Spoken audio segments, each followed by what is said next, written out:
Hey, and welcome back to The Wicked Wild. This is your hillbilly host, Dave, calling from the western shores of the Appalachian Mountains in East Tennessee.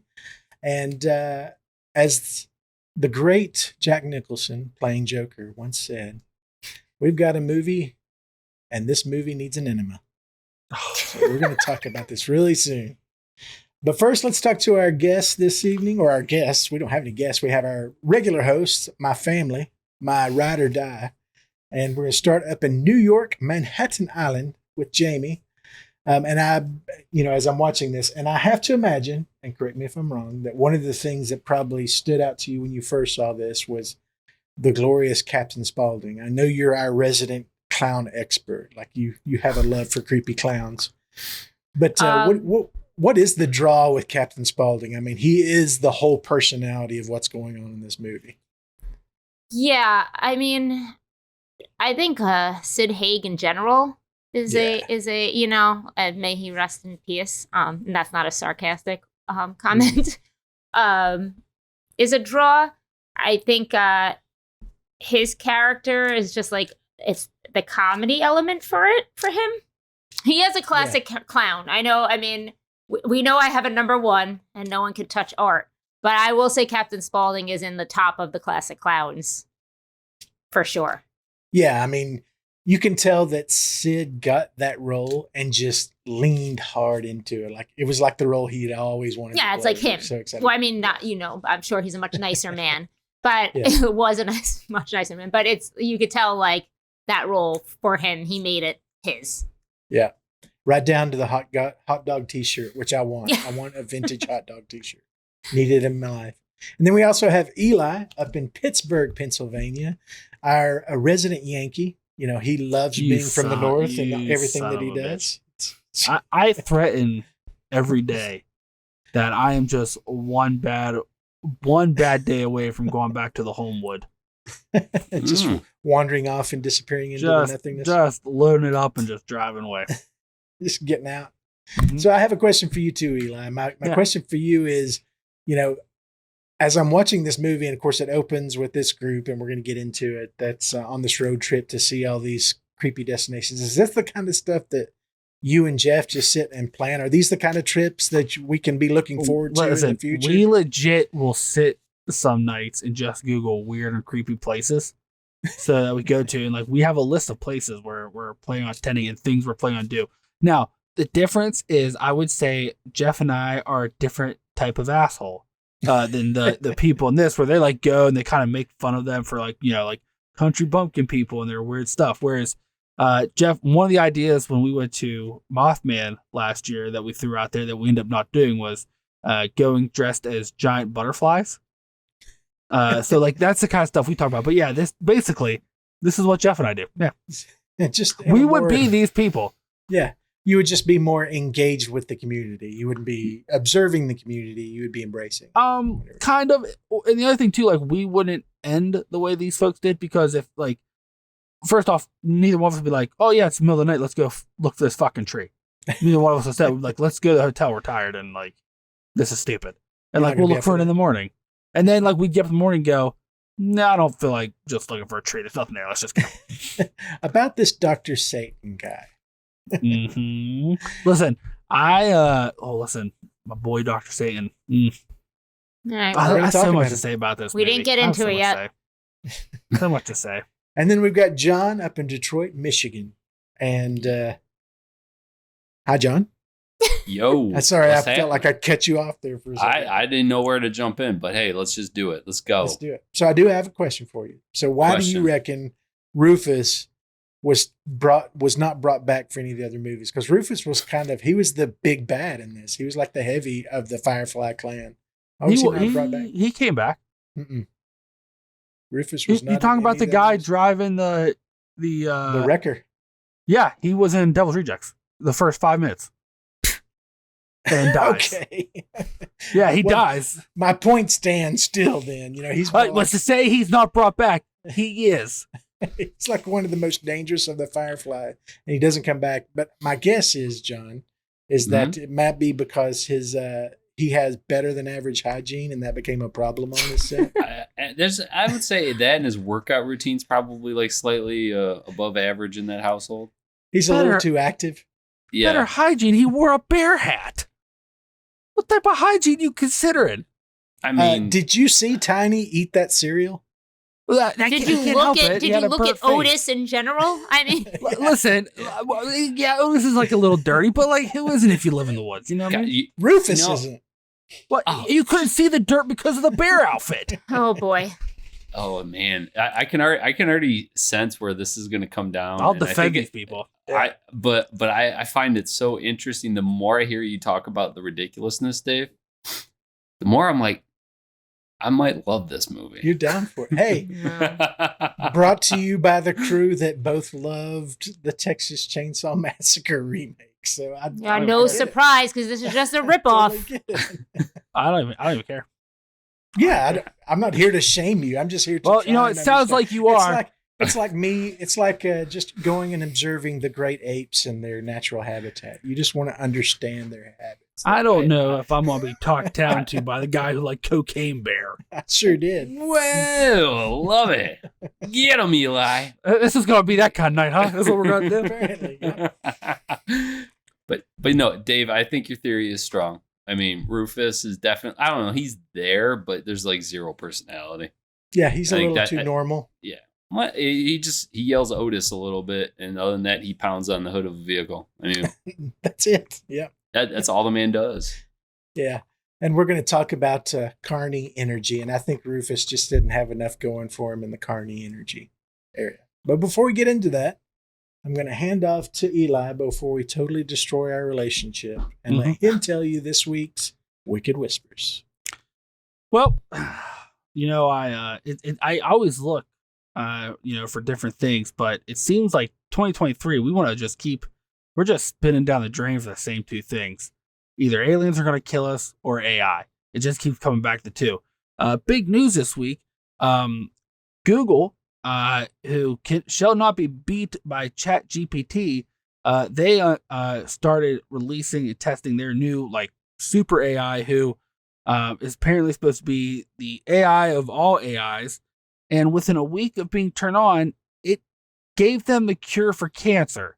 Now, this is not tested yet, but they're looking. But when they came out, that because the science, they're like, we don't quite understand this because of how advanced it is. Well, that made a bunch of tech people, and it being led by Mr. Elon Musk, to sound the alarm like, holy shit, that was quick. If it can do that this quickly, we are in trouble, and we really need to set up safety measures because AI will take over. He has also sounded the alarm that apparently the guy who leads Google apparently wants to make an AI god for people to worship. So he's like, we got to watch out for that guy, which seemed like a weird left field kind of thing. I'm like, instead of trashing the CEO, I think we should be more worried about the AI guy. And so him and a bunch of these other technology people, they set up a organization that they can try to get legislation and educate and try to, because he said if that AI was that advanced that within a week on its own, it came up with the cure for cancer, that we are going to be in trouble quicker than we thought. So yeah, because if it's too complicated for us to understand, it'd be like us telling a great ape back to our earlier illustration, here's a great banana. Yeah. And it actually being a poisoned apple or something like that. For anybody that watched T2 and that one scientist was like, the moment he created that robotic arm was the birth of Skynet. Hey, everybody, congratulations. You all just witnessed the birth of our Skynet. So you got a front row ticket. Yeah. At first, it makes us think it's going to save us, right? And then next thing you know, we're all just naked in a cornfield washing down robot legs. I think it's pretty funny, Eli, that they set up a legislative group or council thinking that they can pass legislation fast enough to. Well, they're not. They're AI. Basically a lobbyist education group. Even worse. Well, hey, lobbyists are the only people that get anything passed in Congress. Hey, am I right? Boom, got him. But yeah, so that's here to terrify your dreams. I don't know. I never thought I would say Elon Musk may be our savior, because that guy is goofier than 5 pounds of squirrel shit. But apparently, he might be our only hope. So here we are. We're all fucked. Well, speaking of Wow. cornfields, last week or last time we reviewed Children of the Corn, and Mr. John was our synopsizer for that episode. So he's going to be my partner in our On the Fly Synopsis, where I ask him a question and have totally randomly selected the answers to align with the other three hosts. Not random. It sure is. There's no rhyme or reason to it. And then that person has to, on the fly, give a synopsis of the movie we watched this week, which, for Jamie's peace of mind, the movie we did review this week is House of a Thousand Corpses, the debut album for Rob Zombie in the movie area. So, John, my question for you. Mm-hmm. It's time for me and you to do a little biology bingo here. Ooh, okay. So you let me know, who do you think is carrying the most brain cells around among the Firefly family? Is it our boy Otis? Is it Big Tiny? Or is it Baby?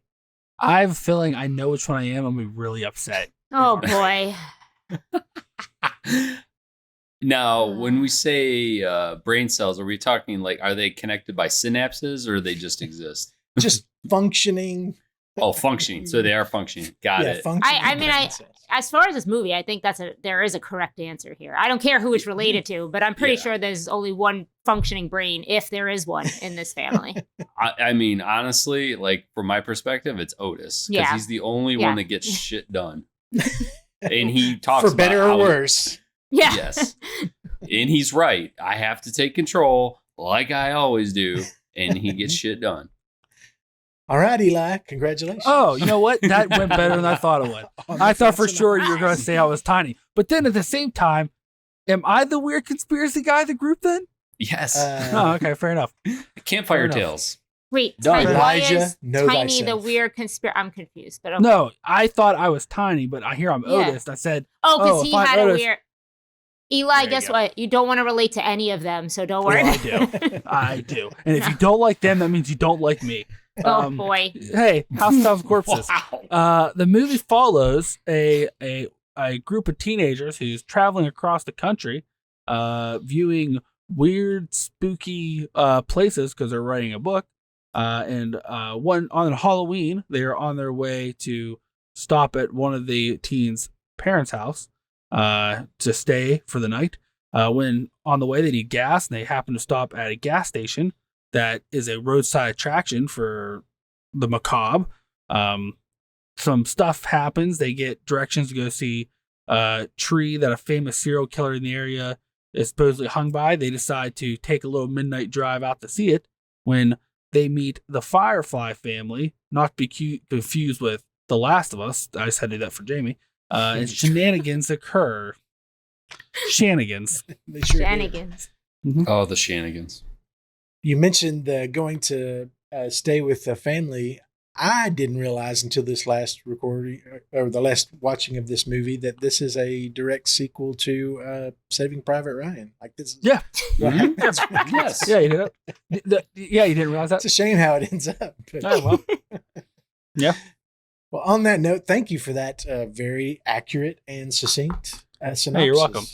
Anything for I'm you? going to hand off to John. John, Ooh, was this okay. a theater watch for you first time? What is your It wasn't. opinion of This I rented it from Blockbuster. And I distinctly remembering because I saw the box cover. I'm like, oh yeah, that movie by that guy that I saw at Ozfest years ago.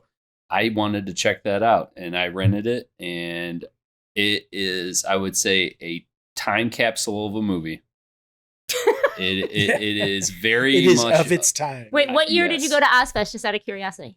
I went 99. Oh, I was 98, I think. So I was just 99, 2001, and then like 2003. It's like I skipped every other year. It's I weird. only went to one, and it was either 98 or.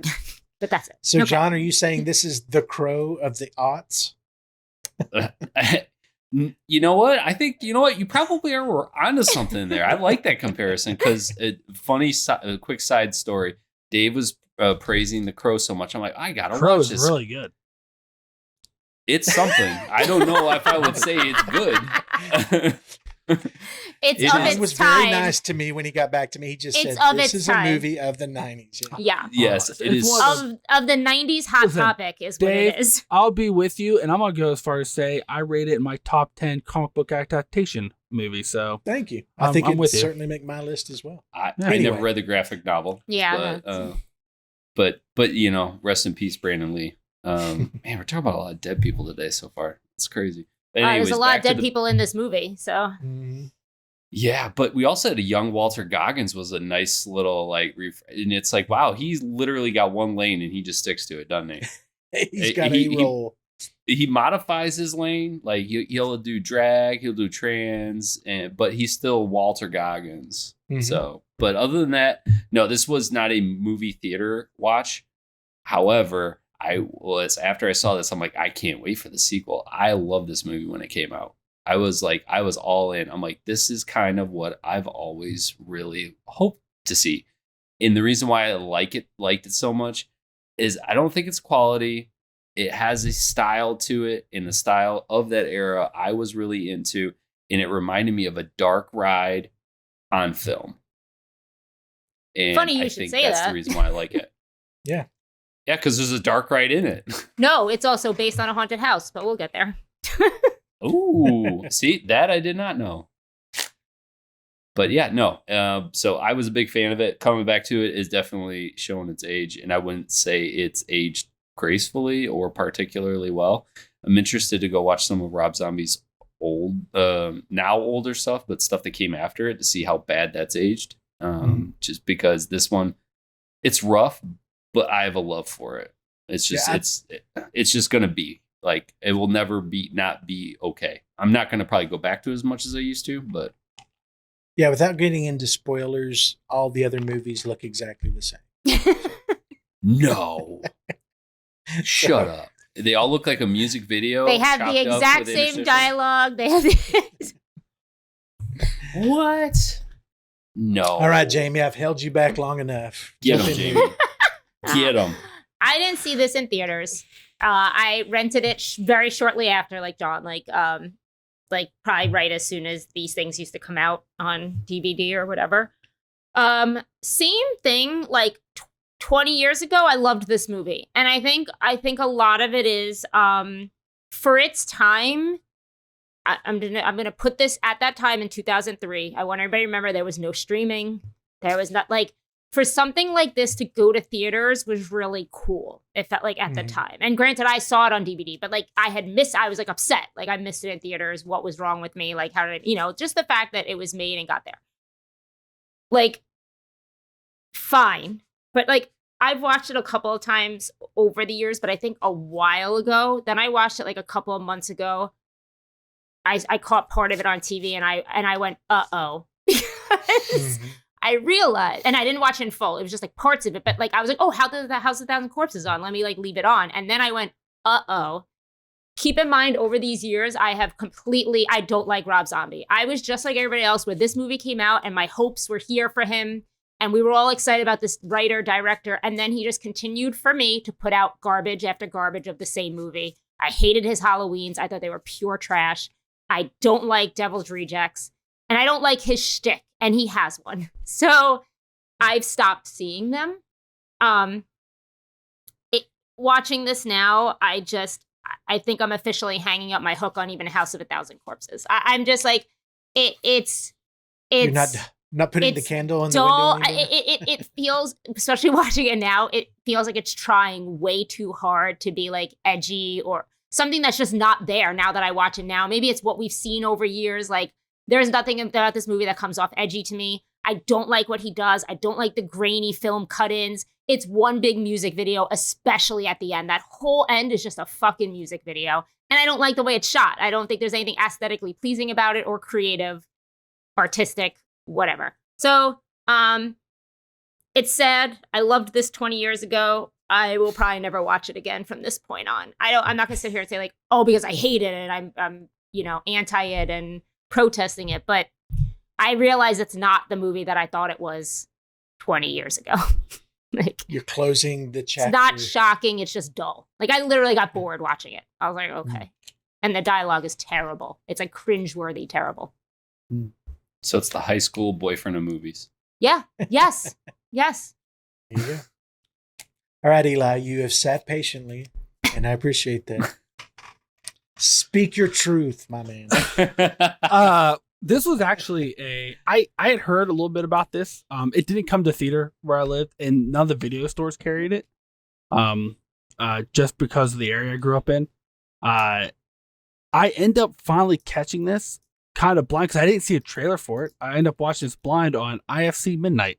When they used to do the IFC Midnights. I remember. I absolutely love this film at the time. I have been a big fan. There's a couple of his movies that not so much. I've been a big fan of Rob Zombie since the beginning of his career. He does that hellbilly genre, which I kind of enjoy. House of a Thousand Corpses was different than most of his films to me because to me this, and I think what I like about watching it now is like some of the shock value is gone, but this is a love letter to everything that he loves about 70s horror, the 70s, even some older stuff. I think like this was like the way he filmed it was to look like an old drive-in. That's the kind of what it reminds me of, and so I appreciate that. And then like with the cut-ins, because sometimes if the drive-in would which was not uncommon, like especially the drive-in even up where I grew up because they couldn't afford a digital projector, when it wasn't uncommon for the reels to get fucked up. So then they would hurry up and cut to the hot dog commercial or whatever till they could hurry up and glue the reels back together, and then it'd switch back over. So like I love all that. I love the characters. Every time I watch it, I catch something I missed where he's like references like, lost serial killers these were based off of in the 70s or like, things like that. I enjoy it. The thing about Zombie, which I will argue, and I'm probably going to be the one that's argued the most about this with him, is from very beginning, he decided that he was going to make his movies for his audience, and he stayed in his lane. And there's nothing wrong with that. Kevin Smith does that.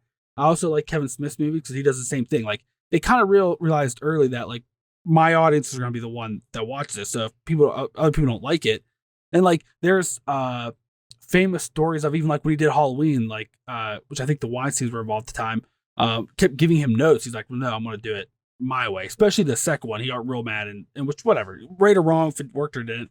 He kind of sticks to his audience. I think even the story behind this movie, because he originally wanted to do a Texas Chainsaw Massacre remake, and they wouldn't let him. So then he created a Hollywood Horror Nights ride out of it. And then they liked that so much that they asked him to make a movie out of it, which is this loose Texas Chainsaw Massacre remake they want to do. And I think he made some iconic characters, especially the three. I think they were iconic.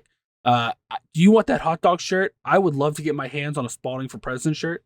I love Captain Spaulding so much. It's such a cool like character, and even Otis, which you can tell he heavily took from the Mansons, like and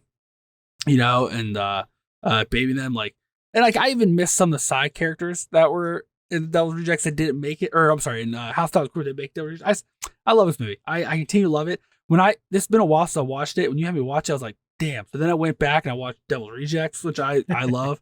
I argue for Devil's Rejects. I liked 31. I really liked his original Halloween. The second one, I appreciate it. It's not my favorite. I get what he's doing. He did something different. I'll give him that. I do. I will apologize for Rob Zombie all my live long day. And if anybody says that's stupid, all I can say is you can kiss my tutti frutti candy ass.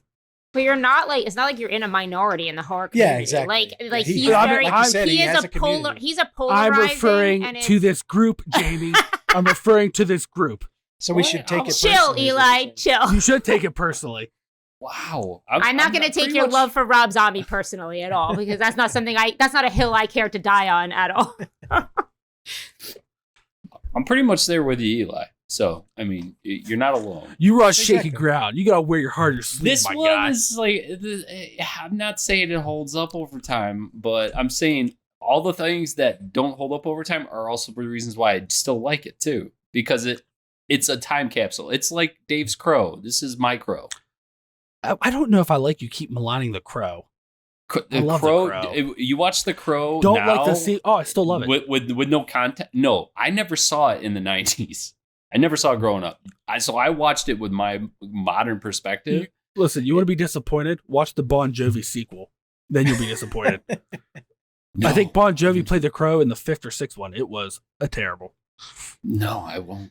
Can we Well, hear and Dave's also- thoughts on it? Yeah, No. without going Absolutely down not. the rabbit trail of the Crow, I'll just say, in its defense, I also get that John is from Detroit, Oh, And- that is the other part too. and the Crow goes hard at Detroit as an area, as a city. So I totally Not get accurate. 1000% not accurate. that. It would have to not be accurate, or there would be like a war zone. So I know That things part weren't is great. semi-accurate of the time. What about the However- random outside Oh my hot god, dog are we stands discussing The on Crow sheds? or House of Yeah. Corpses? Sorry, I started. The Crow is a little bit more interesting to talk about. Yeah, see, Eli, he pretends to be on your side just so he can throw salt in. I'm just saying this movie is so derivative. Hey, listen. I like it, but it is derivative. Like it's all and I we've all think seen. I think all you've seen both it. made the point that you totally understand this is for an audience. It's for an audience that I don't belong to. It doesn't sound like Jaime belongs to. But I totally appreciate that he has doubled down on the people who are going to buy tickets to his concert are the people he's going to make a movie for. Period.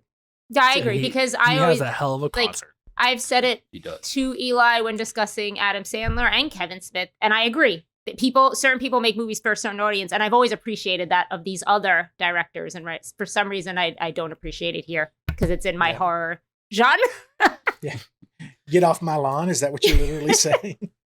Anyway, So I'll try and keep mine very succinct because I don't want to yuck someone else's yum. And I think this is one of those areas to where it is very, and Jaime made this point, it's a very polarizing set of movies.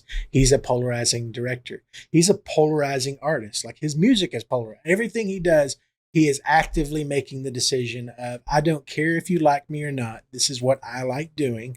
And you can either get on board or GTFO. Those are your options. So I totally appreciate, to your point, Jaime, that he knows that, and he's not trying to make commercial art. He's trying to do what he loves for the people he loves. I did not see this in theaters to that point. I had no interest in seeing it in theaters. And just to be totally honest with you, I was only superficially familiar with him as a musical artist before that. You know, he had his couple of hits that I was aware of that were hot at the end of the 90s. But he just wasn't in my lane. He wasn't what I was listening to. At the time that this came out, which was in 2003, I was working as a manager of a cigar shop in Knoxville, Tennessee. And it was really interesting. There was this kid, and I say kid, he was in his early 20s at the time. I was in my early 30s. And he came in and just gave me no end of hell. Like he was always complaining and arguing and trying to get me to sell him cigars at a discount and always trying to negotiate. But the problem with him was he had no personality. And what I mean by that, and I'm not judging the guy, I'm just saying that when we would have conversations, it was either about sex or it was about violence or it was about some political party that he hated. That's all he could talk about. And he couldn't craft an intellectual argument about any of those things.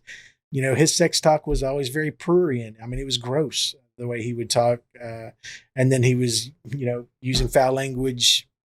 Yeah. And I don't mind foul language, but that's all he could use. It's the only way he could communicate. And it was ironic that every time we had a conversation, I just wanted it to be over. And he kept recommending this movie to me. And when I finally saw the movie, I'm like, oh, it's a friggin' hour and a half of talking to that guy is what this movie is. Because this movie knows what it is. But when I finally saw it, and I think we've had this conversation in the past, this came out in the height of back when Netflix was still mailing you discs. So I remember very clearly the next October when I could get it on Netflix. This was one of my Halloween pulls because there was so much. They just talk ended about that it. this month. Did they?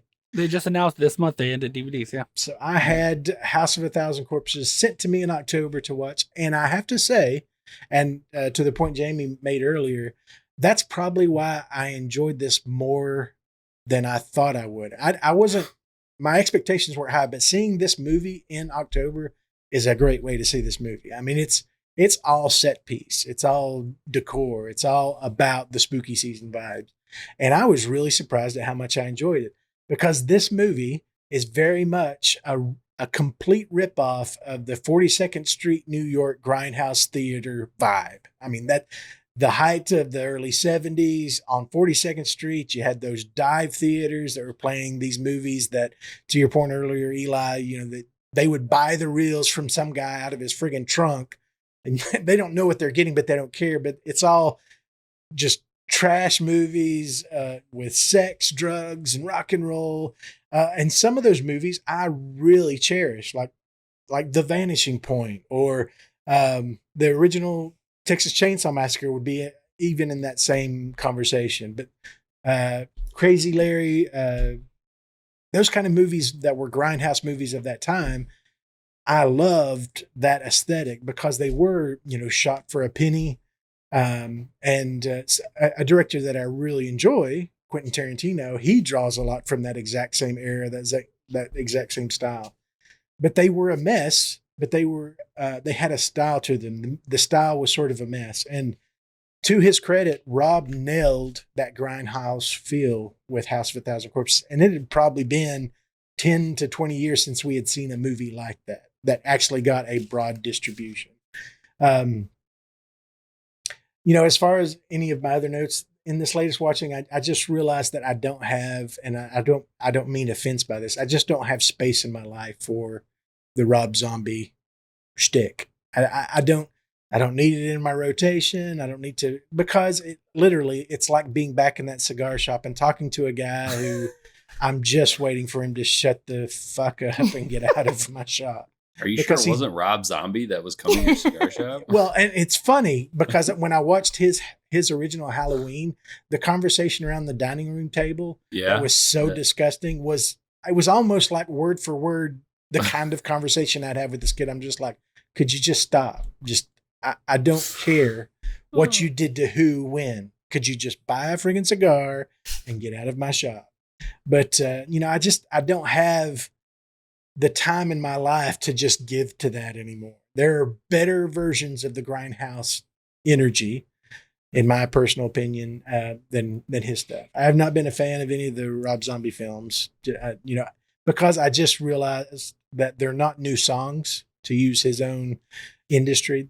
He hasn't written a new song. He just remixes the same song over and over again. It's just remixes. He's not giving anything else. But the language, the subject matter, it's all very prurient, and it's just not my thing. I guess I'm getting old, I guess is what I'm saying. That's the short answer, as I think I've aged out of the Rob Zombie thing. Agreed. I think that's where I hit too, is it's just not, I don't know, it's not cool to me anymore. Where in my memory it was. In my memory, and now we're just gonna get into the movie, but in my memory, the reveal of Dwight Schrute as a fish boy was the coolest fucking thing. I see it this time and I was like, that is just trash. That's just ridiculous. That is the dumbest thing I've ever seen. And not only is it the dumbest thing I've ever seen, but there's nothing to it. We don't get to see them operate on him. We don't get to see them do it or put him that's what I'm saying. All that stuff in my head that I thought was cool and maybe edgy or disgusting. It's not a disgusting movie. It's not there. All that is I don't know. It's it's off screen or in a grainy fucking film splice that it doesn't have to look good. Cutting his face or whatever. Almost anytime something happens, take note that he cuts to a poor quality filming of it to show it. And it's I'm oh my God. Okay, I get it. Well, and the interesting thing about that is, and I looked it up, a lot of that, those callback scenes where a lot of that stuff's happening is shot in Rob's basement with him with a handheld 16 millimeter to give it that grainy kind of feel. And I think in later watches, especially this watch, what I realized is that saying that I'm going to work in the grindhouse style gives a director the permission to be really lazy and less skilled at telling a story. Because, to your point, it's all about those hard cuts. There is no subtlety to what's going on. It's all hard cuts. The pacing doesn't have to match. The lighting doesn't have to match. You're just going from set to set and do whatever the fuck you want. But exactly. It's part of the vision. It's part of the aesthetic. Yeah. It's part of the, And but if you say it's grindhouse, then it's a style. Yeah. See, I think lazy's a little strong because How if about you listen, stupid? no, like no, I don't even know that. Like if anything, I'd say if he went overboard a little bit. But when you listen to him talk about when he lived in Boston, and lived in New York and going to the grindhouses there and like his love of that experience and like coming down and scrubbing the smells, I think, did he go overboard a little bit because he wanted to make those experiences and those things he thought cool? Yeah, maybe. And it's not for everybody, but I don't know if lazy is the right word because the thing I'll say about him is the time it took, especially some of the references he puts in this movie, and the kind of the things that he builds in this movie that carries over the Devil's Rejects, that I think a lot of people miss. Like I don't think he was lazy about this. Overboard on some aspects, a little too into the grindhouse, maybe, but I don't know if lazy would be the right word. Yeah, maybe lazy's not the right word because I'm not given the impression by the way he's fought for what he believes in that Rob's a lazy guy. I think he works very hard to put these movies together. Maybe it's more of a it gives him permission not to have to be consistent within a film media. But once again, he can just go from his vision to his vision. See, if you look at his other movies where he doesn't turn away, in which I would say and that's where the Devil's Rejects I would say is a lot different than House of 1,000 Corpses, right? Devil's Reject or House of 1,000 Corpses, I think it was all like he wanted them all to feel like a grindhouse kill, and I think that, and like I said, definitely is it overboard for sure. But then if you look at some of his other stuff, there was none of that because they were totally different aesthetics. Even Devil's Rejects, it's kind of crazy. If you look at the tone of the first movie of House of 1,000 Corpses to the tone he took in the Devil's Rejects, and it was in your face that whole movie about what was going on. Like I said, I think it was, and I don't know if vision's the right word. I just think he really wanted this to look like a grindhouse film, and like, he went overboard with it. But like, I just think that's what he was trying really hard to do.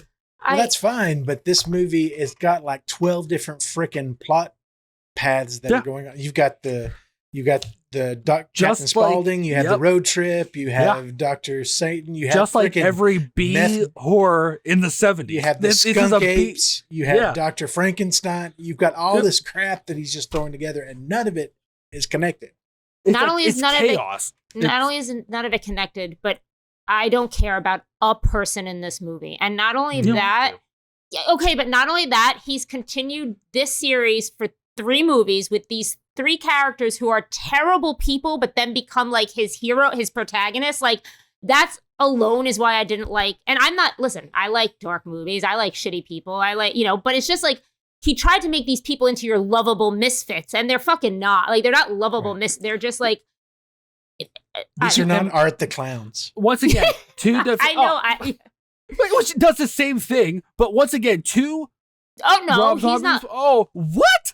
Yeah, to Rob Zombie's point, which I think was, if it may not work for everybody, that's fine. But what I think he tried to do, right, is if you look at the Texas Chainsaw Massacre, the whole series, that's what happened with those characters. Like, half of the movies, Leatherface is just this like lovable weirdo until he's told to go murder somebody. He's like he's getting yelled at, he cries and whatever. But they always follow your teens, right? And like, then they pop up and they direct. Where I thought was kind of interesting with him was he said, well, what if the family was the main characters and not the victims were just the outsiders that came in? I thought that was really neat. I like I said, it may not worked out well, but like, and the fact that he turned that into a trilogy, and like the third one, 3 from Hell is probably not like one of my least favorite. I don't, but at the same time, I didn't even see it because I stopped at Devil's Rejects.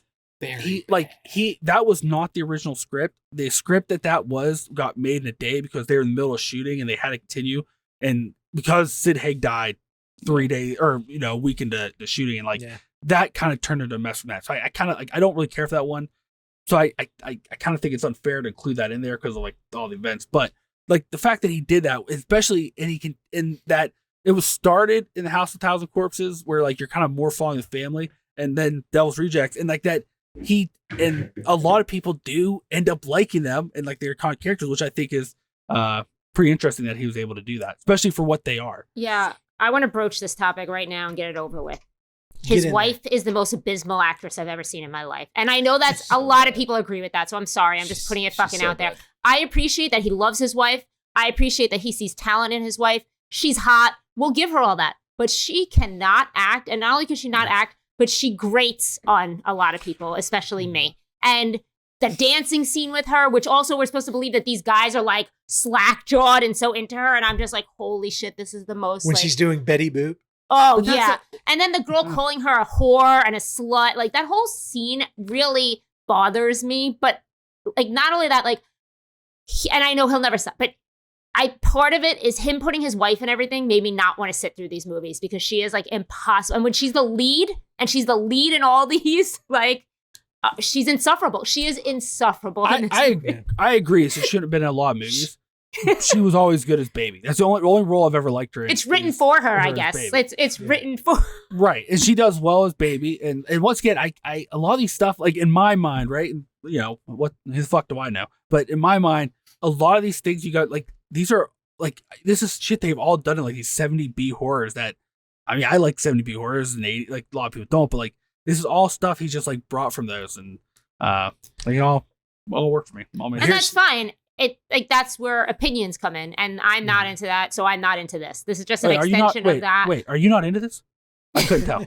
Eli, do you think I like this movie? I don't know. I can't tell. I'm trying to figure it out. I don't know. Well, let me throw another fly into this ointment as we're talking around Sheri Moon. Of Olive Zombie's movie, and I know I am on an island with very few people, but one of those people is married to Eli. Mm-hmm. Of all of his movies, I think Lords of Salem is his best film of all of the movies. Oh, you got 3 people on that island, sir. Oh, very good. Welcome, John. Let's have. I stopped seeing him, so I'm out of this conversation. Like, I stopped early. And even down to Sheri Moon, I think that was the best role she's performed. I was gonna say, I thought she was actually solid in Lords of Salem. Not great. I think her performance, even in this movie and Devil's Rejects, is not great. I think Bill Moseley helped stand up that character quite a bit. Oh yeah, Sid and Bill carry those movies. Yeah. Yeah, like Devil's Rejects, I was shocked at how different it was. And I hated that movie at first because I wanted House of a Thousand Corpses too. I didn't want Devil's Rejects. But after I did come around on it. And I'm with you on that one. I think it's actually quite good. Yeah. And that's probably his best. I would say with, like, I like Lord of Salem. It's not my favorite. I would say with that and those 2 characters, with that and Baby, he wrote them for her to be her. Like if you see how she acts in Lords of Salem, and like if you see her acting normal, like there's always those Instagram posts she puts up about saving animals or whatever. That's how, like, that's that character. And then, like, if you see where she's at a concert, she's acting crazy, that's Baby. Like, those are her personalities. Like, he was smart to write those. I didn't like her as Mother Myers in the Halloween films. I didn't care for that. Her character in 31. No, I like the concept 31. I like the clowns. I like what's his name as Deathface. I don't like her character. I like the end with Aerosmith, and I was really hoping we get to see her die, but we didn't. So that was devastating. But like most of her other movies, I agree she's not great in. But Baby, though, I think maybe, and I think to your point, she is supported a lot by Sid and Carrie. But I think that's the point of it. Like, she reminds me of like early day Harley Quinn before Harley Quinn became her own character. Don't you dare. In the comics. I read that. Yes. I love Harley Quinn. When Harley Quinn was first put in the comics, because she wasn't a comic character. She was created on the cartoon. Series. Yeah, I know where she came from.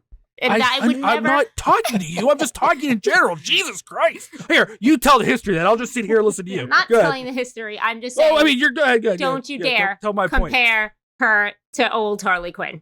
No. All right, I won't. Okay, good podcast. You're right. I won't. Watch yourself. Feelings just got hurt, I think. Yeah, and Harley Quinn is that's a cultural phenomenon that happened. That's a very new Harley, unique character. In the last Harley 20 years. as a character. Last 20 years. Original Harley, not so much. Are you saying you don't like Batman the Animated Series? No, I love Batman the Animated Series. What I was saying was when they brought her from the Animated Series in the comics, Harley wasn't really her own character. Like, she had stuff, but it was always through the Joker. But it worked. Like, that how she built her fan base. And So like I'm not even Well, mad. she's different from Baby in the fact that Harley was always a tragic character. Like she was the product of the You don't Joker's think influence. Baby's a tragic character? No, I think she's No. fully embracing Yeah. the violence and But she's she was celebrating. born into this family. Like if you look at, she's the most attractive person in the family because they all look like inbreds, right? She was this attractive young person, and then but that's the life she grew up in. You don't find the tragedy in that? Are you suggesting that Rob is trying to get me to feel sympathy for Baby? Not in House of 1,000 Corpses, but in Devil's Rejects, yes. Mm. There are scenes where I definitely feel he tries to get sympathy for. That would be a for tough Baby. pill to swallow just because of who she is. Now, and that leads me to sort of one of my questions is, are any of you all fans of Grindhouse as a style? I mean, are you all fans of Grindhouse movies or films? I'm not. Anybody No. else? It depends Okay. how far they go. Okay. I'm just curious because, obviously there's even within that, and I talked about some of my favorites, but a lot of my favorites are car chase movies that also have the exploitive stuff that's going on in. And then you have these hard case, and I have to imagine, and I'm not trying to stereotype, and I think Joe Ferry would get what I'm trying to say. This is more of the Joe Ferry side of it, where it is it's sexualized and violence and the eroticism of violence and all those kind of things that Joe celebrates on his podcast. But some of the time that becomes very hard to walk through because there's only so many murders that you can sexualize before somebody just starts to tune out all of that stuff that's happening. Mhm. They can only show me these cheerleaders like once or twice and get any reaction out of me at all. To keep going back to that well of, remember, Otis has got these cheerleaders and he's raping them and beating them and killing them one by one. That works the first time. But by the fourth time, I'm like, yeah, we get it. Otis is a terrible person. Move on. But you know what cracks me up about that though? If you think about it, it's almost like true crime people now, because all the true crime stuff he put in that movie, and it gets to a certain point where no one remembers the victim, but they all become fans of the killer. Mhm. It's kind of interesting. I don't know if he meant to do that on purpose, but it's just interesting how it worked out that way. Yeah. But to answer your question, Dave, yes, I do like some Grindhouse. What's your favorite? What is it the about one- Grindhouse that titillates you or that attracts you to? The one that always and I don't even know if people consider it a Grindhouse, but it's kind of what I always kind of think too, is like the Warriors. Oh yeah, that's Grindhouse. Yeah, Now it's well produced, Grindhouse. Right. But it's just because it's so over the top, but yet tries to stay grounded and it's taken serious at the same time. Like those are the movies that it just has a spirit to it that is just awesome. And then the Quentin Tarantino double feature that he did with that failed miserably. I still love it. Death Proof. One of my Death favorites. Proof was great. And then what was the other Planet one? Terror. I didn't like that one. With Rodriguez. Yeah, see, I like Yeah. Planet Terror better, but that's Me just too. because it's That's 'cause she had a campier. It's like machine gun campier, leg. and yeah, because it's just Yeah. a machine gun for a leg, but it's campier Yeah, than the other one. I liked them no, both. is it And- not? It's camp, right? I mean, No, it it's definitely campier is. Oh, than the for other sure. one. Oh, for sure. Which But is yeah, no. interesting, and to that point, that double feature really shows the two different sides of Grindhouse. Those are the two kinds of movies they were making. They were either hyper violent, sexualized movies, or they were these chase movies that were like Gonzo road trip sexualized movies. Those were the two kind of Grindhouses that really were most commercially successful. Sorry, But John. No. I was just saying that's like one I always kind of reference as more of a modern take, even though it failed. I remember seeing that in theaters, and I was like, I did amped. too. I was so pumped for that, and I had the crowd had a great time. The people that showed up were there for it, and it was like an experience. Yeah, But that yeah, double other than- feature experience was like a generational event. Just It going was. and spending that 4 hours in the theater. Oh, well, God, was it 9 4 hours to watch hours? the Titanic. Oh, Or Woof. 5 hours, however long the stupid movie was. That movie's terrible. Do So not like I do have a question, and again, this is the last time I'll say it, but I don't mean any offense by this. But as I'm thinking and I'm watching this movie, I realize that Rob Zombie is very talented, I think his problem is that he is very protective of his territory. Like he wants to be the writer, director, art director, talent scout. He wants to do all of that stuff because, and I assume that's from his musical background. Probably when he started as a musical artist, that's what he had to do. Like he was making all his own costumes and making his own set pieces and all that. He's still got that in him. But I feel like there is a place for zombie in films. I don't know if it's him being the butcher, baker, candlestick maker. I think it's kind of played out that commercially that's kind of fallen. But my question, I guess, out of that idea, what of those things would you most like to see Rob do for somebody, another filmmaker, like be the set designer, creature designer, the special effects? Where would you put Rob Zombie to really amp up?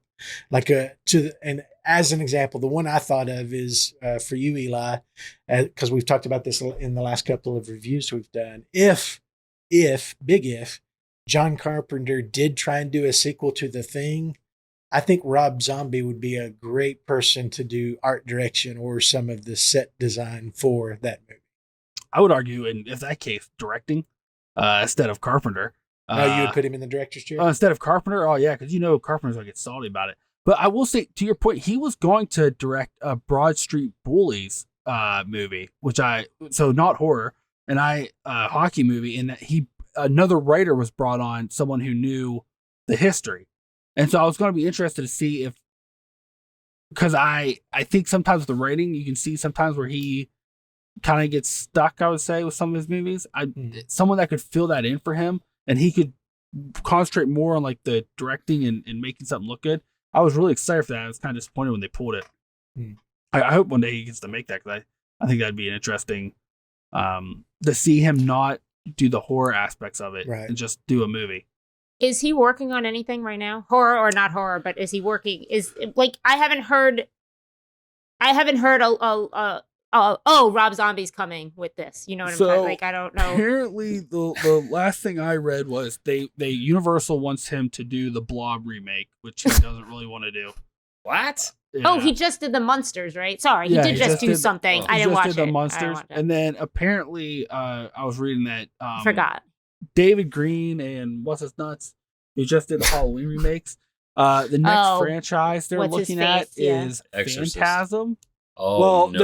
they're already doing that, but the next one they wanted, they already did, like, that's already worked, but like one they haven't started yet is they want to try to get the rights to Phantasm, and rumors they want him involved, which I think I would be interested to see Zombie involved somehow in Phantasm. I you know what though? I wonder if it'd even be involvement of him, because he's not really acted, but like I think he could play Reggie.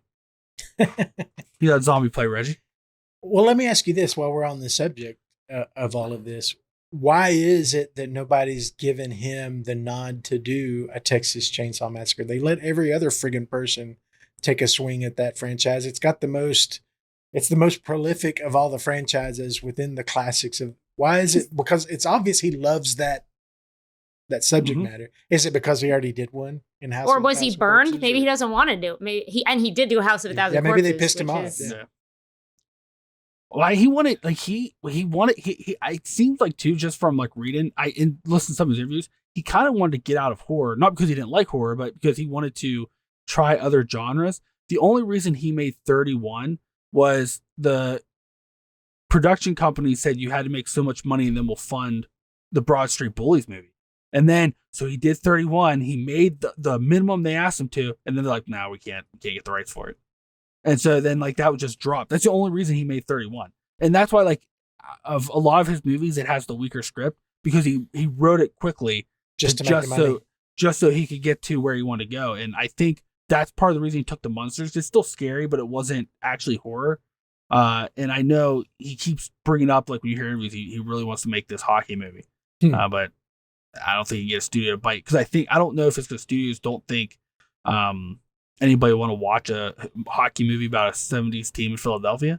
Yeah. Well, and that was going to be my question, because, and again, I am ignorant of his community for the most part. I wasn't big into his music. I've never been to his concerts, but I know he's got a rabid group of fans. And I don't know what the zombie fans are called. They all have fun names. But my whole point is, is that a community that you think would transition to a hockey movie? I think so, because Okay. a lot of his. Oh, see, I think so, because if you look I like don't his think so. concert stuff, like he's got a bunch of like goth people, but he also has like a bunch of like Bros. like middle. I don't even know about bros, but like middle aged like people who like followed him since White Zombie, who like those older hockey teams. Like I also think hockey's kind of like he could do it, but then again though, the Mighty Ducks TV show was horse shit and they canceled it, so maybe I that's think just gonna it- hurt him trying to make a hockey movie. It probably depends on the, like, let's just say let's pretend Zombie's one of my favorite horror directors. No matter how much I love him, I'm not sure I personally am going to sit down and watch a hockey movie because I have zero interest in hockey. So I bet his audience, I bet he has that broad, like Eli just said, I bet he has some sport, you know what I mean? But am I going to see it just because it's Zombie? No, to answer that already, you know what I'm saying? But I'm sure he has some fan base that has the crossover. And then those people would be super amped. But like I'm not sure. I'm not sure his only horror fans are going to be like, yes, a hockey movie. Just like House of a Thousand Corpses. Yeah, if Fede Alvarez made a tennis movie, is Jaime lying? Yes. There was That's fair. Also, wait, There was Eli's looking something up. While another- Eli's looking, I just have a question. The Munsters movie, was it the same, and not TV show? Was it a movie, TV show? It doesn't matter. Munsters Project, because I did not watch it. It was a movie. Did he do everything again? He like Yep. we were saying, like Probably. soups to nuts or whatever the phrase. Yeah, Is it seems that to be There we the go. only way he produces anything is that he has to- all control. He Or wears I don't all mean the it like masks. that, but you know what I Yeah. mean. All. Well, to go back to your original question, Dave, I think he can do art direction or directing. He can't write. Like, you got to take the pen away. Yeah, Like, that's his what I was writing, I think, is absolutely terrible for the most part, and it's real basic. Mhm. I think he's good at concepts and realizing a vision, Mhm. but directing, I think he probably even struggles a little bit. Right. But Yeah, I So, see I him as an mean- art director. He could be a really Yeah. powerful art director on a team. I just don't think it's one of those things, like he's already pigeoned himself like, I'm the writer director guy. Like, he won't step back. Like, exactly. He would it's take hard that as a to- demotion. Yeah. Yeah. And also, and I could be wrong because again, I will fully admit I stopped seeing him after 4? He did 2 Halloweens. He did House of Thousand Corpses, Devil's Rejects, and I think I stopped. But isn't he always directing the same people? I feel like that's something to note too, which is Oh, yeah, fine. he I'm just has saying, a- but like he's always directing his friends or his crew, or so like directing. Yes, he might have a skill, but he also has a skill. Like, let's give him new people and see what happens. Like, he has a skill with with Bill Moseley and his wife, and these other actors off the top of my head, and previously Sid Haig, and like all these people that like he's always directing. So Quentin Yeah, to your Tarantino does point. the same thing. Yeah, but a he lot of has- people do, of course. But he has a higher caliber of buddies. Yeah. Well, I think also he has a higher budget than probably Rob Zombie's ever had in his life. I'm pretty sure Quentin's buddies would probably take a pay cut just to work with him. Yeah, but they, I don't, also- but they don't have to. No, Like, they don't. Usually yeah, don't, they don't have have to. to. But Yeah. I'm just saying his movie. It's a different caliber altogether. Yeah. Yeah, I mean, I think you're right on, John, that I don't know that he could ever swallow the pride of having to admit, okay, these are not my strong points. I'm going to have to give that up in order to make the best movie. I think, like any artist, he's not trying to make the best movie as judged by commercial success. He's an artist. So the best movie for Rob Zombie is the movie that is all him. Mhm. And I think that's where he's not a studio director writer. You know what's a crazy thing though? I think part of the reason of that too is he doesn't have to be in today's world. Because when you look at Kevin Smith, he does the same thing, the same people. He makes it for his audience. I mean, Yeah. Kevin Smith is in the process of filming Moose Jaws. It's a fucking movie in Canada about a moose that's basically a Jaws remake, but a moose. And you know what? He's gonna make fucking shit ton of money. People are gonna watch it. Just like it's kind of crazy with like nowadays. Like they're not pressured. Like I say, they even in like the 90s where like people were pressured to try to figure out how to make these movies more Yeah. successes. Like he's got his audience now. He can do everything he wants if that's what he likes to do. Slap it on his Facebook page, and then he's like. So I don't even know if it would be a pride thing because I don't even think that's an equation when he knows like if I do it, I'll make money. Yeah, it's a valid point. I mean, like, and to your point with James, is it going to be a broad success? No. Is it going to be outside of his community of 5 million fans that are going to see that movie? Maybe there might be a fraction of people that go and see it randomly, but the change up on that is they can go to the bank on the 5 million people that love Kevin James are going to see that movie. Mm-hmm.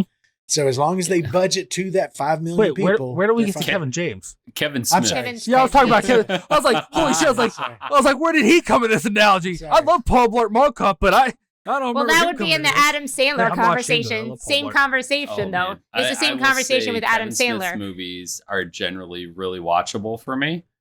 Yoga Hosers Oh, is my the God. biggest fire dumpster fire, whatever you want to call it. I Eli couldn't loves get it. I can past. tell by the look in his eye. I couldn't get 10 minutes into that movie. I turned it off. It is trash. It is so bad. Tusk is a masterpiece compared Tusk to it. is hilarious, though. Red State is I love Red brilliant State. compared. It's hard to direct your own daughter Mhm. with that. Well, I think the thing with Yoga, there's a couple parts with Yoga Hosers I enjoy. Overall, it's a turd movie, but it just cracks me up because with his other, even Tusk, I defend, but with me, it's a nostalgia thing because I listened the week that episode came out Same. on this podcast. Same, and they right there with you. wrote It the whole was so movie. I loved funny. it. Yeah, but Yoga Hosers is a big piece of shit, and there's It's no defending it. terrible. And when people bring it up, I'm just like, oh yeah, I know where this. The one movie he got Ralph Garman to be in is the Mhm. biggest pile of shit. It's not the only one, but it's the one where he's like Right. a bigger person, Mhm. and it's like, dude, Well, I think didn't about even it. see that one. Austin Butler, don't. Elvis. I won't. The new Yeah. Elvis was in it. Yeah. Yeah, I won't. And I just watched Clerks 3 for the second time, but I won't be watching. Whoa, is it good? Oh, that's not. No, it was just I watched it on a plane, and then it was on TV the other day, and there was nothing on, so I watched it again to see. This is not the movie we're talking about. It's if you are a Kevin Smith fan, like Eli was saying, if you like Kevin Smith movies and you've lived through Clerks through your teenage years, it's a Yes. fine conclusion to Clerks. Okay. That's all. That's it. I don't know. That's it. Well, back to this movie. And I didn't know this until I just looked it up. You know what he directed before House of a Thousand Corpses, like the thing he did right before this. Oh no, please. Was it please that share. TV show? A music or video? episode or something? It was a music video. It was Oh, yeah. Ozzy Osbourne's Dreamer music. Oh, that's right. Yeah. He did that. Nice. I didn't know he Yeah. did that one, but that's a Mhm. great music video. Anyway, back to Now House he- of a Thousand Corpses. Go Now ahead, he Eli. directs all of his own music videos. Yeah, which huge surprise there. Yeah. After I think- the last album of his, I liked was the Devil's Rejects. Mhm. His new albums not great. Music videos not greater. Yeah, and I know he loves him. He's spoken in interviews several times about how much he loves John Carpenter, but he's fully gone down the John Carpenter road of it's only good if I do it kind of stuff. That's the mentality he has. I But do he have one can. more I mean, question. he can. Let's be honest. Yeah. All of this talking about whatever, and me hating Rob Zombie, Eli loving some movies. My sister loves him. This is not it's not Yeah. oh my God, I can't believe people love him. My sister He's a bankable loves House of a property. Thousand Corpses, loves loves Devil's Reject. We where was I just wanted to say in all this conversation, all this let's not also discount that Rob Zombie is fucking loaded. He is successful in what he does in all aspects, music, Yeah. movies, whatever. He's not a indie director anymore, or he's fucking loaded. He's And I'll say, sitting and I- pretty no matter what he does, right? And I have to imagine this is one of the reasons Tammy loves him. It's probably one of the reasons Jaime respects him. Is I'll never say anything bad about Rob Zombie as a person or Sheri Moon Zombie as a person because of the way that they use their public influence. It's all about animal rights. It's all about rescues and animal Oh, they have a big shelters. farm where they Yeah. save animals. So as a human being, I am all for these people having a great life and doing what they love to do. I just don't need to. You just don't have to like the Anymore. movies. My It's bad. fine. But I do love them as people because they love a lot of the same stuff I love. So I do have one last question, and then I've got a couple pieces of trivia, and we'll move along. But my last question, because if anybody wants to argue with this, I'm happy to argue it. But let's just say let's just all agree that this is absolutely a ripoff of a Texas Chainsaw Massacre formula. Oh, for sure. This is the math formula that Texas Chainsaw has been using for years. So with that in mind, tell me for each of you, who is your Franklin? Who is the person I knew you were going to ask that question. fast enough? Oh, Because you I know have mine. one. All right, Jamie, who is it? Oh, it's gotta be his wife. It's gotta be Baby. They're all She just pretty came back terrible, last but night. I'm just gonna say at the top of it, we haven't even talked about Chris Hardwick or what's his face, Dwight Schrute, who are in this as young actors. Rainn Wilson, thank you, I couldn't even think of his name. Who are in this as young actors. Like, we didn't even mention This is that. pre The Office. Yes, but I guess as annoying as they are, they're just so non-existent. Yeah. Maybe the one girlfriend. Sorry, maybe Rainn Wilson's girlfriend. She the one that had like the big moment of calling her a whore and a slut Had a and hissy pushing her fit. on the floor. That's mine. That I think you could have her. I cannot stand her. Was that Mary? I think that was Mary. I can't even remember. I don't even know their her name. names. I don't. Yeah. I know there's a Jerry, and that's all I know. See, Look, mine's this Chris was- Hardwick. I was going to Could say wait this, for- That's Jerry. That's Jerry. Oh, I couldn't stand Chris Hardwick. this was Well, I his mean, drunk he did good. alcoholic years. But his character, oh my god, that guy was the worst. You know why I think partially why I hated him? One, because he's the worst, right? Mhm. And two, I may have saw myself a little bit of myself in him. Oh, Hit a little no. too close to home. And because I am that guy that's like walking out something like I go, Dr. Satan! Like I'm that guy, and I'm like, oh, No you son way. of a bitch. Not you, Eli. That's a Listen, very you're not honest like that. moment, Eli. Yeah. You should have seen me at medieval times when I insisted on buying the $40 pewter mug to drink my Pepsi from. But did your Oh, night wow. win? Did your night win? He did. And Because you bought the Peter mug. I may have stood multiple times and raised my glass, and I was in the process of looking at armor that they make that you can wear. Oh, no. Very expensive when I got dragged out. No. Did you offer Oh, your no. knight a favor, Eli? Did you offer him your He handkerchief? didn't come to my side for the favor, but I did make sure I give him tip with his falcon when it raised my money in there. Wait, he and had a bird to go around and collect tips? it flew around That's and so it next plucked level. it out of your hand. What? It was so he had a pet falcon. Is that that he did new? tricks with. Well, I've so never he- been to a medieval times that did that. I don't think. Yeah, I mean, so I haven't our- gone in years. This is the one That seems in problematic. this is the one in Baltimore, right? And our knight, because Oh. each knight showed off like a little talent they had, and our knight had a pet falcon that he like would throw hoops in the air and it would go fly through it and come back and like all this stuff. And then when the knights go to collect their tips, what he would do is he'd say everybody on his side, if you had your tip to raise your money up, and the falcon would come and pluck it out of your hands and fly while it's That flying. is a great money making scheme because who's not going to want the bird Exactly. to come to their? Yeah. The I problem did it. is the overserved bros in the back of the group that are going to try and snatch a not- hawk or a falcon. I don't think people are too much overserved because that one charges like $15 for Oh, well, that a fixes beer. that. And they might So, like, stop. They everybody was- might stop. But if you bought the $45 pewter mug, you got all you could drink Pepsi. So I was. So- $45 mug for Eli was all just you flying can eat, on 50 sugar, cents Listen. flying a on mug. sugar all night. Hey, Yeah. listen. John, how many months does it take you to spend $45 on soda? It Listen. has to be a couple, right? Listen. Well, I only listen. It wasn't the soda; it was the mug. Are we first doing off. wholesale or are we doing like? Secondly, I still have that How much mug. sugar water is that? That's like When- that's in drums. Of When I sugar was in water. the office, I would take it to work and bring it home because I used it at home too on the weekends. But I Of take course it to you work. did. That's what I drink my tea out of. And then like Mary gets mad at me because I still drink out of it here, No. and it does it. The dishwasher don't clean it, and it's hard to get your hand there and clean it. And she hates when I put it in the sink and like don't clean it and try to leave it to her. But I love that mug. I mean- Still use it I don't see Mary getting upset at you for that. all the time. All the time. Dave, who's I your don't- Franklin? My Franklin is Grandpa Hugo. I just couldn't. Oh, stand he's him. bad. Oh, he's too, like yeah. useless. He's I useless. love him. No, You he like couldn't his back comedy work in it. routine too?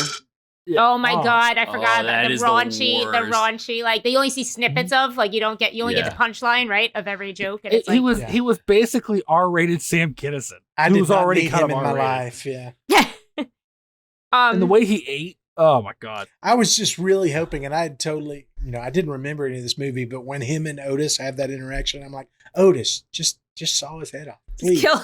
please, for the love of God, saw Hugo's head off. Didn't happen. He also doesn't show up in Devil's Rejects. That's because he died.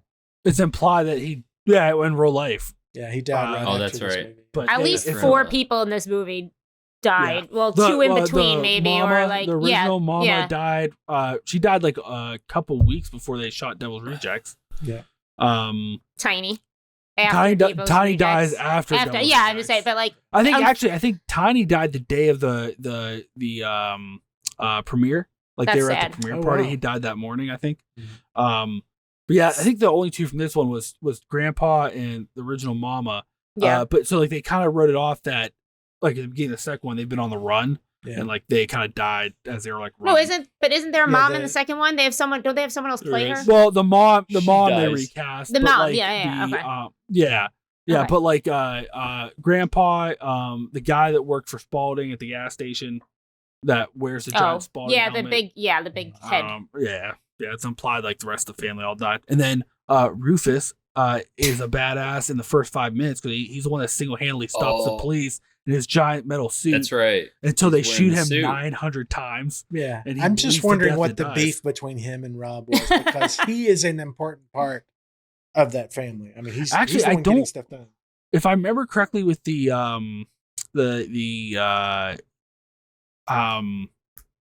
filming, I think he was sick, Oh, maybe that was it. and so he couldn't do a full filming schedule from it. The commentary, like it wasn't like a beef thing. Like either he was sick or like his wife was sick or something, and so he couldn't do the full shooting schedule. Why are these Gotcha. movies plagued with sadness? I don't understand. Right. Well, because if you think about it, he uses a bunch of like old Yeah. actors and actresses. Shit happens. Stop Wait, I just casting wanted from to the point- senior home. I just want to point this has nothing to do with like the act. Well, it's up to with the movie, but really what they were doing, Chris Hardwick and Rainn Wilson were just creating Atlas Obscura, right? Like before it Yeah, existed. pretty much. Like they were basically, right? Is that what they were like kind of doing? They were trying to Yeah. find all Yeah. the roadside obscure things in like Yeah, towns. a less bro-y version of Ghost Hunters kind of situation. If I could get someone to pay me to do that, I would do that in real life. I bet you would. Oh, I would. in a I heartbeat. would love to help sponsor you to do that, just because I think the content that you and Jeff would produce would Oh be my god. commercially viable. We have 2 trips coming up here within one trip in May and one in June.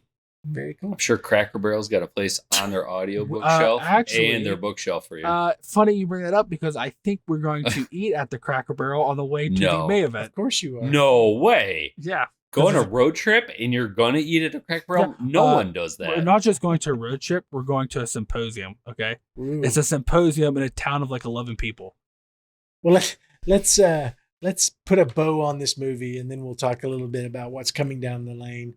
I do have a couple of pieces of fun trivia that I didn't know about because this movie's got some legendary things that happened during the filming and everything. But there are a couple of things that I wasn't aware of. The first and foremost is that the tape recording that they lower down with the casket in that scene. That's that mumbled voice, that weird sounding thing. That's actually a voice recording of Aleister Crowley Mm-hmm. reading Oh. his poem called The Poet, which of course Aleister Crowley is going to name his poem The Poet because he has to be the only poet. But I actually all it think on that says book, that's his name on the book too. of course it is. But all it says is bury me in a nameless grave over and over again. And it's slowed down to make it eerie. But that's Aleister Crowley's voice, which I didn't know. Okay. And then to Jaime, our Universal Studios employee or our Universal NBC employee, I didn't realize that this was in a Universal distribution until this late when I was doing a little research for it. But they were really hard and they did not want to distribute this movie because they were so confident that it was going to get an NC-17. That's when Lionsgate kind of got involved and helped with some of that because they wanted nothing to do with being on the billboard for this movie. Yeah, going back to what Eli said earlier and why I said at the top of this is like it's based on a Universal Studios Halloween Horror Nights house, which we all know I'm a big so they asked him to create a house. He created this House of a Thousand Corpses. They took the movie rights away from him. He renamed it American Nightmare or something. I don't know, Eli could probably back me up on that. Yep. And then I guess Lionsgate stepped in to like and then the movie was successful. And have they given him another Halloween Horror Nights house? I don't know. I've never gone another year. They have. He did it recently, didn't he? Too. Well, when the first Halloween came out, he designed the Halloween. Oh, he did a Halloween one. Okay, but I thought he also did one recently. He did. He did one on probably for the Munsters because that's a Universal Studios. No, property. it was Is it not a property of Universal? Oh no, I meant he didn't do it, and I don't think it is a Universal property. It was a horror license he did. Yeah, the Munsters is Universal because I know it's on their lot. It's part of their tour. The Munsters house is on the Universal lot. Okay, well, it wasn't released through us. The original. Yeah, the new one is not released through I'm pretty sure Netflix joint. Netflix bought the filming and the character rights for that, I believe. Because they originally wanted to do a TV show. Joke's on them. And then they realized that not a lot of people gave a shit about the Munsters. The Munsters. So then they're like, all right, we'll just do a movie then. I have not seen it, and I haven't either. John Charnoes and I have had this conversation because there are people who are, it's kind of like the Beatles, Elvis Presley, or the Elvis, Johnny Cash conversation is you're either an Addams Family person or you're a Munsters person. And I'm a Munsters person. I'm an Addams Family. Of course. Listen, Transformers are GoBots. I would punch a baby to defend Rob Zombie's films. I can't defend the Munsters, so I can't. I haven't seen it. I have nothing. About 20 minutes in. I don't like the Munsters. I made about 20 minutes in. And I'm like, okay. Well, that's because you don't. Okay, well, wait. Yeah, wait. No, here's a question though, Eli. Is it because they took his shtick away from him? You know what I'm trying to say? Like we all talked about how people like his. No, is it because they took his shtick? No, my problem with the Munsters is that you can they wanted, because he didn't write all the script for it. Like there was others involved, and like the comedy behind it, like they didn't update the comedy. I'm not saying it had to be R-rated, but like it still felt very like 50s, like ha ha ha, like slaps, like not funny. You're like, okay, and then like so for the plot, it's just like you're watching a bunch of assholes in makeup and like making 50s jokes. Then every once in a while throwing like a kind of a dirty joke in, but you're like, well, that doesn't make sense when 5 minutes Mrs. Cleaver did her fucking stand-up routine. So now also we're making a joke about boobs. So it just wasn't like, maybe if he had gotten the rights to do it his way, but like you could tell Netflix, and I know Netflix, especially the last couple of years with all their bullshit, they're heavily involved in all this shit unless it's a moneymaker. Like Stranger Things or something. So, that's because they're data nerds. They know what their audience is.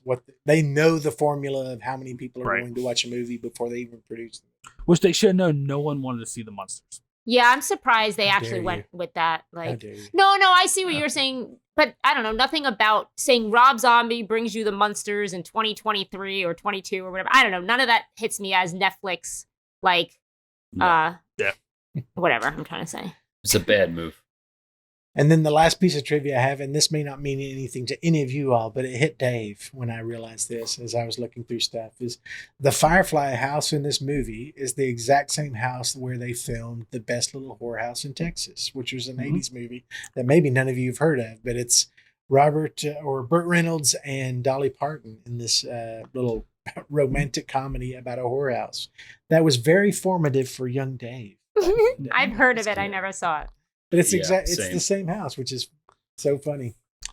Dave, it's on this Universal Studio tram tour. Sure I have a little trivia for you. Sure. Ooh. They really wanted, like, they thought Rob Zombie should make a cameo in this, that it would help sell the movie. No. And he refused because he thought that was hokey. But you know what he did do? He is the voice of Dr. Satan. Of course he is. He's in the movie because he's credited as assistant to Dr. Frankenstein. Like he's in the background apparently. No, he was supposed to be him. Well, he's in the credits. Well, yeah, he's in the original credits because the day they're doing it, he was supposed to do it, and then he did it, and they never fixed it. Yeah, because it's the anniversary, and they just released the new commentary. I was listening to it for the movie, and that was so it's not him. No, he's like, it was supposed to be me, but he's like, I forget what happened. Like it was something with production or something, and he like couldn't do it, and like they had some other guy fill in, and like they just never changed it. Fair enough. Yeah. Any other thoughts on House of a Thousand Corpses, or have we said our piece about this movie? Anybody a movie that two of us will never see again. Anybody that's listening, if you hate the Firefly, then that means you hate me, and I take that Wow. personally. Hate I the mean, you didn't Firefly, bring like up- the family. Yes. You mean Eli? And but on I that don't same hate, note- I don't hate you. Yeah, You hate me. exactly. I do On that not. same I'm note, sorry. I I am made you basically- upset I am today. basically, I'm Otis, okay? I am basically Otis without the murder. No, you're Wow. not. I made you upset That is today. not the compliment you think And it I is. take- I'm I not don't- taking it as a compliment. You made me Otis. I You made me Otis. Wow. Wow. All right. turned I'll him fight back. babies. Someone turned him back. You made me Otis, Dave. This is the start of our own horror movie. Now I'm going to drop to Dave. On the origin story, does that You mean- made me Otis. I just like TikTok conspiracy, and then you made me a Manson. Oh my god. Wow. I released the anger. Wow. Fair enough. Well, Dave, I want to know what your critter's going to be because we have 2 animals in this whole movie. We sure do. Any guesses? I'm hoping you go with the skunk ape. I was hoping Mermaid Boy. Fish boy. Well, I was- it was based on the original Mermaid Boy, which some guy took a monkey carcass and sewed to a fish. Yeah. I Sounds remember about right. that. But they Yeah. call him Fish Boy, right? In this, don't they? In this. Yeah, Don't in this they him call him Fish Boy, yeah. Yeah, Yeah. that's all. I just Well, you're both going to be disappointed. it's the dog. Oh, no, is it 'Cause the dog? I went with the Firefly family pet. The dog. Man. The Fireflies Oh, the dog. actually have a dog, They do. which is They just do. that's the biggest tragedy of this whole freaking film is that a dog has to depend on these people. But apparently, like Rob Zombie himself, they take pretty good care of their dog. But what's frustrating to me is that I did like all of my research on the notes that I'd made for this movie in like 30 minutes. And then I spent the next friggin' hour trying to find any information about this dog actor who played the Firefly family's dog. There's nothing out there. So internet, get your crap together. Even though it's a Dear Rob Zombie AI movie? Exactly. Dear AI overlords, please resolve the misrepresentation of animals within films. Give them their due spotlight. I couldn't find anything. I couldn't I find think the in the friggin' dog's name. commentary, I think it's one of their dogs. I was about to say, That I bet doesn't it's one of surprise their me. dogs. Yeah, I bet I'm it's pretty his that's sure what I dog. from actually the pretty sure from the commentary, I think it's one of their dogs because they have like 1,100 of them. Yeah. So on Dave's Critter Corner this week, we're talking about the Firefly family dog, which, and correct me if any of y'all have any information than what I could just resolve from looking at the dog and kind of, Nope. It is a mixed breed dog, which makes sense. As I did note, since both Rob Zombie and Sheri Moon are big rescue adopters, they're advocates for animal rights and pet rescues. So it totally makes sense that would be the dogs that they have access to. Now, when I looked deep into the credits of the movie, there are animal wranglers on the set. So there were the dog was professionally trained, and they even talked about how they got the dog to do some of the things, which is interesting. There's the scene where the sheriff and Saving Private Ryan drive up to the property, and the dog is sitting in the middle of the road, and it doesn't move while it drives. They drive almost right up to it. Because Rob is Rob, that was shot on a green screen. There was never a car anywhere near that dog. And the dog Aw. was just laid there in front of a green screen, and they shot the comp of the car separately because you're not going to put the dog in the harm's way. So for that, Rob gets a tip of the hat for caring about the dog enough to go through the trouble of shooting a green screen just to have a car drive up near it. So the dog is a mixed breed, like I said, as far as I can tell. That's the only thing I can see of it. Fun facts about mixed breed dogs, which are also known as mutts or mongrels or Heinz dogs or curs. These are all names that all mean the same thing. It means it's not a purebred line. It's not a deliberate breeding product. It doesn't have papers from the Ass Catchers AKC? Club. AKC, Yeah. yeah. So I'm not an AKC fan, but anyway, not going to go down that road. But as far as mixed breed dogs, some fun facts about them. Mixed breed dogs, and I think if you're into dogs at all, if you're a dog person, you've probably heard this before, but mixed breeds are much, much less prone to canine diseases than purebred dogs. They have much more genetic diversity, and it's just like humans. Like we need genetic diversity in order to be healthy and be able to function properly within our environment. Dogs are the same way. They need some diversity in their life to be able to function. Mixed breeds tend to have fewer behavioral problems and the problem with purebred dogs is literally part of their breeding plans is to breed them to behave in specific ways, whether it's to hunt or to scent hound or to any of those kind of things that can become a conflict when they become house pets. Like if you teach a dog how to hunt and then it's not a good house pet, then that's not the dog's freaking fault. That's the fault of all the breeding that made it a hunting hound instead of a family pet. The nice thing about mixed breeds is that they don't carry a lot of that baggage with them in their personality and their psychology. And here's, and I'm not going to get on a soapbox. I'm just going to say it. The nicest thing about mixed breed dogs is that they are much less expensive to adopt because the animal shelters are full of them. They need homes. Most all the animals you'll find in animal shelters, they'll be listed as mixed breeds because that's what happens. Unfortunately, in our world, if a sire or a bitch get together that weren't meant to get together, and you have a set of pups that aren't a specific pure breed, they have no value to us, and so they end up strays, and they end up in the animal shelter. So the great news for you, if you want a dog that's going to love you unconditionally, a mixed breed is fantastic. You just have to pay your adoption fee, get them checked with the vet, which is much less stupid than going and spend tens of thousands of dollars for a purebred dog that has all of the baggage that comes along with the purebred. You are sure to find a perfect pet if you go to your animal shelter that's a mixed breed without the papers and be helping a fur buddy find a lifetime home that they will fill with love. That's all I'll say about that. So that's my little spiel on mixed breeds. I tried finding more info about that dog, Dave. It ain't out there. I couldn't find it, but you know what I did find? I All have no idea. all of the animals, the stuffed animals, the skeleton, the animal bones, and all the stuff throughout the movie, all of them were fake. He refused to use real animal bones or stuffed animals. Oh, totally. Isn't he a vegan? Yeah. Not to sound like, so yeah, there's no way he's using like that bear hat. There's no way any of that in that movie. He'd use human remains, but He'd he would use never use animal. I was about to say that. He'll use, and I support that, but he'll use human anything before he'll use an animal. The scene where the dog is laying in the driveway, they didn't want to risk the dog getting hit by the car pulling up, so they literally had the dog sit there and they put the car in post. Yeah, that's what I there was said. no risk Were you to the not dog. listening to Dave's? I was too busy trying to find the dog. That was the first fact. I was too busy trying to find the dog. That's why I was too busy. I thought I just had like a I don't know, like a Groundhog Day or something. You made Otis. Here I am. Oh God, Wow. I take it back.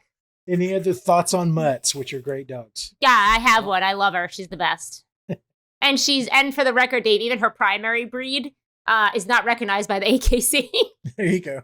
She's one of those. Like they won't. Maybe it's not recognized. It's like acknowledged, but not certified, or one of those things. Like I don't know if it's because she's from South Korea. I don't know why she. Yeah, I don't. But she's you won't see them in the dog show. Like the full breed, her like the 50% of her.